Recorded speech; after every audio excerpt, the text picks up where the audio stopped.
Hello, welcome to my review of a 1951 novel called Spartacus by Howard Fast. This book struggled to find a publisher initially due to Fast's politics, but was then self-published, or crowdfunded if you prefer.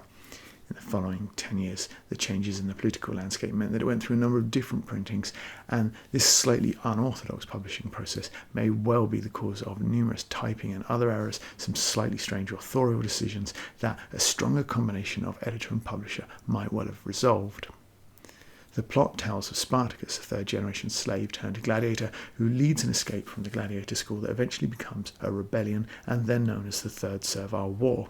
Spartacus and company would wage a 3-year campaign of raiding throughout Italy, destroying a number of Roman military groups sent against them, and eventually themselves being destroyed by Crassus's legions. The novel, however, begins after the events and follows a group of aristocrats as they travel down the Appian Way, lined with 6,000 crucified rebels who are referred to as tokens of punishment.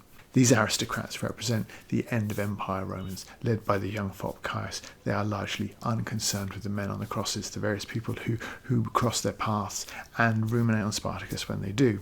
Caius seems intent that their trip should involve him sleeping with his sister and her friend, but when they pair up during a stopover at a relative's villa, Caius ends up with the general Crassus.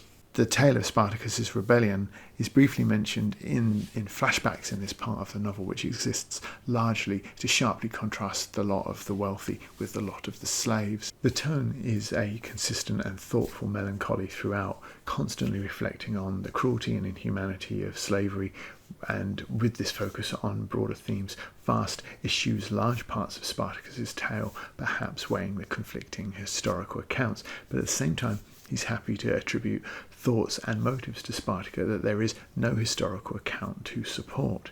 Generally, although Fast's writing is thoughtful and engaging, there is a great deal of telling and not a lot of showing, particularly around the figure of Spartacus. It's interesting to see Spartacus shortchanged in a novel bearing his name, but the chopping and changing of narrators and non-linear flashbacks into his timeline do Spartacus and Fast few favours. Most of what we see of or are told about Spartacus is a fiction created by Fast, while most of what we know about the historical figure is excluded from the narrative. The agenda here is dictating the story. The overt message here is that slavery is a dehumanizing condition, and that's one that few will disagree with, but the underlying message that communism is the way forward may well be less so. But the repeated calls to a golden past where all shared equally and nobody exploited the labour of another demonstrate clearly enough Fast's sensibilities and why he fell afoul of McCarthyism in the 50s.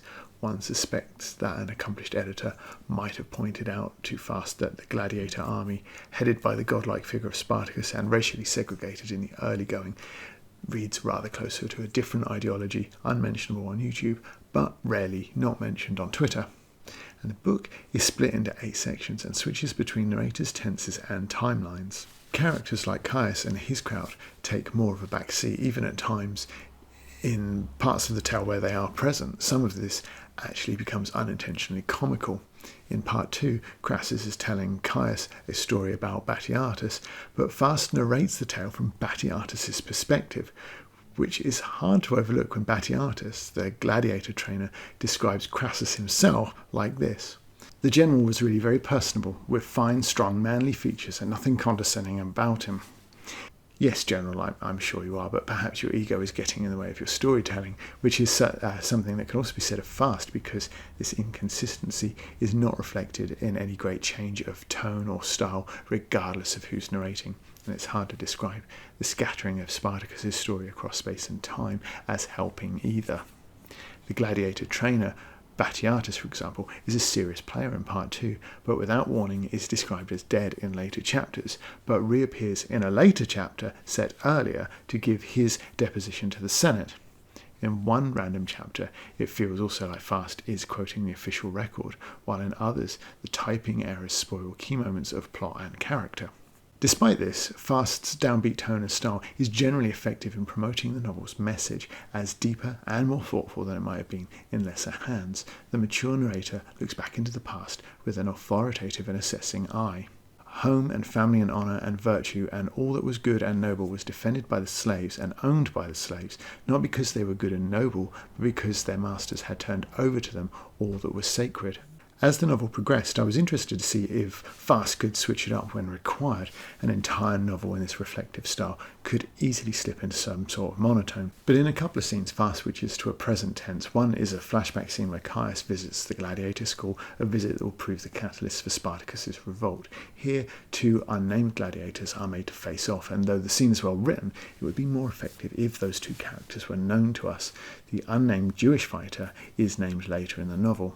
And you can see through this section, though, that the parallelism and the fragmented phrases add real pace and impact to the battle. The alliteration and metre here creating some of that sense of violence and the back and forth between the two men. It's a shame that these characters are unknown to us, the bloody outcome largely unmoving. Fast will repeat this trick later in the novel, again in flashback and again with a switch of narrator. And though it will be less effective in the second instance, the imagery remains striking. However, this is the first victory of the slave army against a concentrated legionary force, a huge moment in the Spartacus story, but it comes very near the end of the book, when the ultimate outcome has been known for some time. And while there is some purpose to its placing coinciding with the death of the last gladiator in a different time, I can't help but think this novel, its successes and those of its protagonists, would just be better served told chronologically. As it is, the last 60 pages are devoted to Spartacus's wife Varinia and the two Romans squabbling for control of her future. In terms of themes, again, the placement is justified, but this section of the book's existence is perhaps less so. Ultimately, this book succeeds despite some bizarre choices around its format and style. The character of Spartacus is not as front and foremost as in other takes of his story, and some of the characters here are largely superfluous and not especially interesting. Spartacus has become the lead hero of what was actually more of an ensemble, yet here he's occasionally lost in the jumble of all the other characters, many of whom would be better cut from the mix. Part of this is Fast's narrative structure, which leaves him with too much time to tell us what he's like and not enough focus to show, a disappointment that leaves the novel reliant on intertextuality for its grandness. Fast's ruminations on Rome, humanity and the condition of slavery are interesting, but it is his successful switching of pace in the rare moments of action that make this a success and leave the reader rueing that they weren't quite so few and far between.